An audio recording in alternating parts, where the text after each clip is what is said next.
Friends, स्वागत है आपका चैनल नितेश एजुकेशन 27 पर। फ्रेंड्स, यूजीसी ने एक नोटिस निकाली है पीएचडी रेगुलेशंस के रिगार्डिंग, जिसमें बहुत सी बातें इन्होंने कही हैं। और अभी कहिए तो ये एक तरीके का ड्राफ्ट ही है, जैसा कि आपकी स्क्रीन पर दिख रहा है। ये 17 मार्च 2022 की नोटिस है, पब्लिक नोटिस है, जैसा कि आपकी स्क्रीन पर दिख रहा है। Inviting suggestions on draft UGC minimum standard and procedure for award of PhD degree regulation. यानी कि ये जो नोटिस है ये पीएचडी डिग्री अवार्ड रेगुलेशन 2022 है। इसमें जो यूजीसी है उसने कई मेजर अमेंडमेंट किए हैं, कह लीजिए कुछ नए नियम जोड़े हैं पीएचडी एडमिशन्स को, पीएचडी डिग्री को लेकर। तो क्या क्या इसमें बदलाव किए हैं उसके बारे में हम लोग अभी डिस्कस करेंगे। अगर मोटा मोटी बात करें तो सबसे पहले यूजीसी ने क्या किया है, यूजीसी ने सबसे बड़ी चीज़ इसमें ये की है कि अब आप यूजी के बाद यानी अंडर ग्रेजुएशन या यूजी के बाद डायरेक्ट आप पीएचडी में एडमिशन ले सकते हैं। सबसे बड़ा बदलाव यूजीसी ने ये किया है। दूसरा बदलाव की अगर हम बात करें तो 60% सीटें अब जो है नेट जेआरएफ कैंडिडेट्स के लिए रिज़र्व रहेंगी। बाकी 40% सीटें जो हैं बचती हैं वो अदर्स के लिए जो है कि रिज़र्व की गई हैं। ठीक है, अभी इसको हम लोग डिटेल में देखेंगे। साथ ही साथ आगे यूजीसी ने क्या किया है, जो प्रोफेसर की जो पोस्ट है उससे रिटायर होने की जो आयु सीमा है वो 60 से 65 कर दी है। और अगर बात करें मेजर अमेंडमेंट की तो यूजीसी ने कई पॉइंट्स इसमें डिस्कस किए हैं। तो अभी देखिए ये जो ड्राफ्ट है, इस ड्राफ्ट में इसे अभी ड्राफ्ट हम लोग इसलिए कह रहे हैं क्योंकि 31 मार्च 2022 तक यूजीसी ने आप लोगों से भी सजेशन मांगा है, मतलब पब्लिक से सजेशन मांगा है कि और इसमें वो क्या क्या सुधार किया जा सकता है। अगर उन्हें कोई इसमें कमी लग रही है इनके ड्राफ्ट में, इनके रूल्स एंड रेगुलेशन में, तो आप अपने सुझाव दे सकते हैं इसको और बेहतर बनाने के लिए। तो सुझाव देने की जो आखिरी तारीख है वो आपकी स्क्रीन पर देखिए दिख रहा है 31 मार्च 2022 तक। इस लिंक के जरिए आप अपने सुझाव यूजीसी को भेज सकते हैं कि हाँ यूजीसी और क्या इसमें सुधार कर सकता है, या आपके जो विचार हैं उसमें क्या अगर यूजीसी को ये सही लगेगा, आपके विचार सही बैठता है तो वो ज़रूर शामिल करेंगे। तो जैसा कि आपकी स्क्रीन पर दिख रहा है, UGC is taking a number of initiative for the implementation of National Education Policy 2020। यानी कि यूजीसी ने ये जो इनिशिएटिव लिया है, यानी जो नियम में बदलाव किए हैं, ये नेशनल एजुकेशन पॉलिसी 2020 के तहत किए हैं। और to implement the recommendation connected to minimum standards for the award of PhD degree, UGC has develop a draft UGC, है ना। यानी कि इसे इम्प्लीमेंट करने के लिए यूजीसी ने इस ड्राफ्ट को जो है तैयार किया है। तो अब इस जो ड्राफ्ट है, इस ड्राफ्ट को हम लोग डिटेल में देख लेते हैं क्या है और क्या क्या मेजर बदलाव यूजीसी ने किए हैं। और ये जो ड्राफ्ट है मैंने अपने टेलीग्राम ग्रुप नितेश एजुकेशन 27 पे भी डाल रखा है, तो आप वहाँ से जाकर डिटेल में इसको पढ़ सकते हैं, समझ सकते हैं, और समझने के बाद अपने रिव्यू, अपने सजेशंस जो हैं यूजीसी के पास आप भेज सकते हैं। फ़िलहाल के लिए हम लोग डिस्कस करते हैं क्या है ड्राफ्ट। तो जैसा कि आपकी स्क्रीन पर दिख रहा है, सबसे पहली बात जो है देखिए यूजीसी ने ये कही है, ये तो बेसिक चीज़ें हैं, रेगुलेशन है, टाइटल है, इससे कोई मतलब नहीं हमारा। शॉर्ट टाइटल एप्लीकेशन यहाँ ये भी इसका भी कोई मतलब नहीं है। मेन जो इम्पोर्टेंट पॉइंट है यहाँ से देखिए, पॉइंट नंबर 2.1, यहाँ पर क्या कहा है यूजीसी ने यूजीसी ने कहा है candidates for admission to the PhD programme shall have successfully completed. यानी कि अब मिनिमम एलिजिबिलिटी क्या रख दी है यूजीसी ने, ये देख लेते हैं। तो जैसा कि देखिए, अब 1 ईयर और 2 semester masters degree program after 4 year undergraduate degree with at least 55% marks in aggregate or its equivalent grade B in the UGC 10 point. यानी कि ये तो इसमें कोई बदलाव नहीं किया है। यानी कि ये जो पहले का नियम था कि अगर आप जो है पीजी 55% मार्क्स के साथ हैं तो आप पीएचडी के लिए अप्लाई कर सकते हैं। ठीक है, तो इसमें कोई बदलाव नहीं किया गया है। दूसरा चीज़ है इसमें देखिए यहाँ पर with the same conditions in sub clause, ये भी वही चीज़ है। 2.1.3 देखिए, a candidate seeking admission after a 4 year or 8 semesters bachelor's degree with research should have a minimum CGPA of 7.5 out of 10। यानी कि अगर आपने 4 ईयर का अंडर ग्रेजुएट कोर्स किया है या 8 सेमेस्टर का आपका कोर्स है, डिग्री है, बैचलर्स डिग्री है, तो भी आप डायरेक्ट अप्लाई कर सकते हैं पीएचडी एडमिशन्स के लिए। ये सबसे बड़ा बदलाव माना जा रहा है पीएचडी रेगुलेशन 2022 में। अकॉर्डिंग टू NAP 2020 के अनुसार कि अब आप ग्रेजुएट होने के बाद यानी ग्रेजुएशन के बाद सीधे जो है आप PhD में एनरोल्ड हो सकते हैं, PhD में एडमिशन ले सकते हैं। ये नया पॉइंट जो है मेजर इम्प्लीमेंटेशन और मेजर बदलाव किया है UGC ने PhD रेगुलेशन में, ठीक है। और जो आपका ग्रेजुएशन होना चाहिए 10 में से 7.5 CGPA या फिर इससे इक्विवेलेंट जो भी आपके यहाँ मार्किंग सिस्टम चलता हो वो आपका होना चाहिए। तो सबसे बड़ा बदलाव यहाँ पर ये है। अगला अगर हम देखें, देखिए 2.2 क्या कहता है, candidates who have cleared the MPhil course work with at least 55% marks, यानी कि 55% मार्क्स के अगर आप MPhil कोर्स मतलब MPhil पास आउट हैं तो भी आप जो है अप्लाई कर सकते हैं, तो इसमें कोई बदलाव नहीं है, ठीक है। आगे अगर हम बात करें, देखिए जो रिलैक्सेशन है 5% मार्क्स का यानी रिज़र्व कैटेगरी के लिए, वो पहले से ही दिया जा रहा था, वो अभी भी दिया जाएगा, इसमें कोई बदलाव नहीं किया गया है, ठीक है। नेक्स्ट पॉइंट की बात करें तो यहाँ पर देखिए relaxation of 0.5 score that is CGPA of 7, या अगर आप रिजर्व कैटेगरी से बिलोंग करते हैं तो 0.5 जो है मार्किंग में भी या 5% का जो है आपको रिलैक्सेशन दिया जाता है, दिया जाएगा और दिया जाता रहा है, इसमें भी कोई बदलाव नहीं है। अब ड्यूरेशन ऑफ प्रोग्राम की बात करें तो देखिए जो ड्यूरेशन ऑफ प्रोग्राम है PhD का, minimum 2 years excluding course work, यानी पहले भी देखिए मिनिमम 2.5 वर्ष यानी 2.5 ईयर और मैक्सिमम 6 ईयर की PhD का रूल्स था, यानी कि 2.5 से 6 साल के बीच में आपकी PhD कंप्लीट होनी चाहिए, कम से कम 2.5 साल में और अधिक से अधिक 6 साल में। तो ये देखिए यहाँ पर 2 ईयर्स लिखा है, केवल शब्दों का फेर है, यहाँ पर 2 years plus excluding course work, यानी कोर्स वर्क आपका 6 मंथ का होता है और 2 ईयर्स के साथ, यानी कि कुल मिला के वो 2.5 ईयर ही हो रहे हैं, 2.5 ईयर ही हो रहे हैं।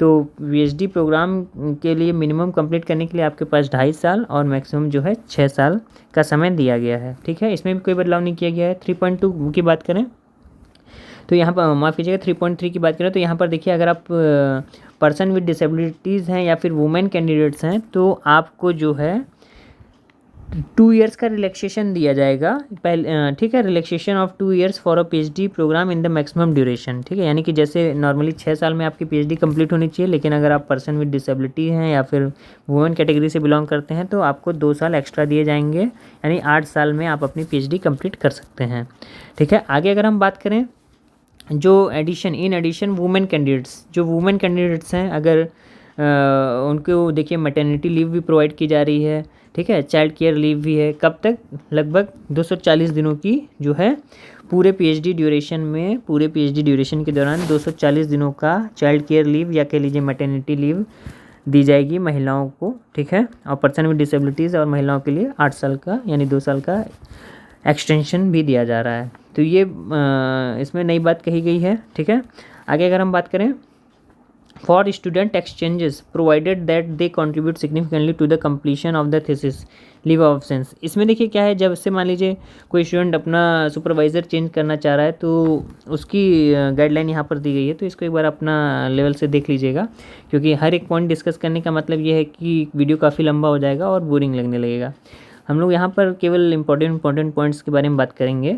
और प्रोसीजर ऑफ फॉर एडमिशन की बात करें तो यहाँ देखिए all university shall admit PhD scholars through a national eligibility test, यानी कि कोई भी यूनिवर्सिटी जो एडमिशन लेगी PhD में, चाहे वो नेट एग्ज़ाम ले या फिर नेशनल एंट्रेंस टेस्ट और an entrance test conducted at the level of individual universities, यानी कि किसी भी प्रकार का एंट्रेंस टेस्ट चाहे वो नेशनल लेवल का हो चाहे यूनिवर्सिटी लेवल का हो, वो आपको देना ही देना होगा, ठीक है। आगे अगर हम बात करें, देखिए यहाँ पर है university and colleges under them which are allowed to conduct PhD programme shall decide the annual basis through, ये उतना खास इंपॉर्टेंट पॉइंट नहीं है, इसको हम लोग स्किप करते हैं। आगे अगर हम बात करें, देखिए क्या है यहाँ पर देखिए क्या है, जो बात की जा रही थी 60% की, तो university and colleges as mentioned in sub clause 1.2 shall admit candidates by a 2 stage process under through the national level entrance test और equivalent test conducted by university institutions। अब देखिए यहाँ पर जो 60% की बात शुरुआत में मैंने कही थी वो यहाँ पर है, वो point 60% of the total vacant seat of the academic year shall be filled from net JRF qualified candidates, ठीक है, यानी कि 60% सीट किनके द्वारा भरी जाएगी, वो कैंडिडेट्स जो नेट या JRF क्वालिफाई हैं, 60% सीट उनके लिए रिजर्व रखी जाएगी। and the remaining 40% through the university common entrance test qualified students on the basis of interviews conducted by the concerned institute। और जो 40% सीट रिजर्व रखी जाएगी एंट्रेंस के थ्रू भरी जाएगी, यानी रिसर्च एंट्रेंस टेस्ट लिया जाएगा, उससे जो है 40% सीट्स भरी जाएगी। पहले देखिए क्या होता था, अगर मान लीजिए एक पर्टिकुलर यूनिवर्सिटी में लिमिटेड सीट्स हैं, 7 या 8 सीट हैं, और किसी पर्टिकुलर मान लीजिए एजुकेशन की 7 सीटें हैं, और एजुकेशन की 7 सीट पे नेट और जीआरएफ कैंडिडेट ने अप्लाई कर दिया, तो 7 सीट जो है नेट और जीआरएफ कैंडिडेट ने ही एक्वायर कर ली।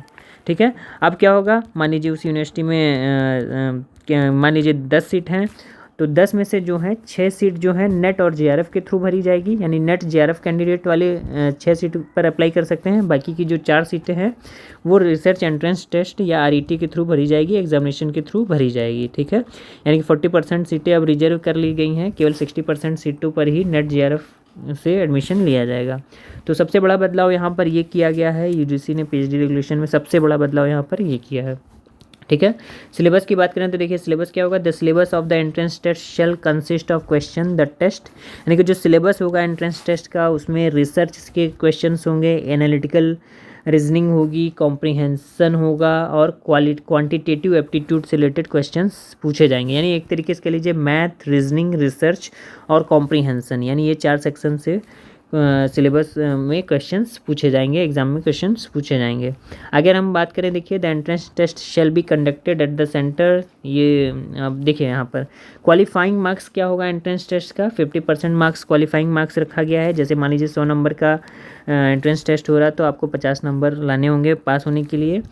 और रिलैक्सेशन की बात करें तो अगर आप रिजर्व कैटेगरी से बिलोंग करते हैं तो 5% आपको रिलैक्सेशन दिया जाएगा, यानी 100 में अगर आप 45 मार्क्स लाते हैं तो आप पास माने जाएंगे। ठीक है, आगे अगर हम बात करें जो क्राइटेरिया है, जैसे मान लीजिए आप जेआरएफ या नेट क्वालिफाइंग है तो आपको डायरेक्ट इंटरव्यू देना होता है, तो आपका जो इंटरव्यू है उसके थ्रू जो है आपको एडमिशन दिया जाता है।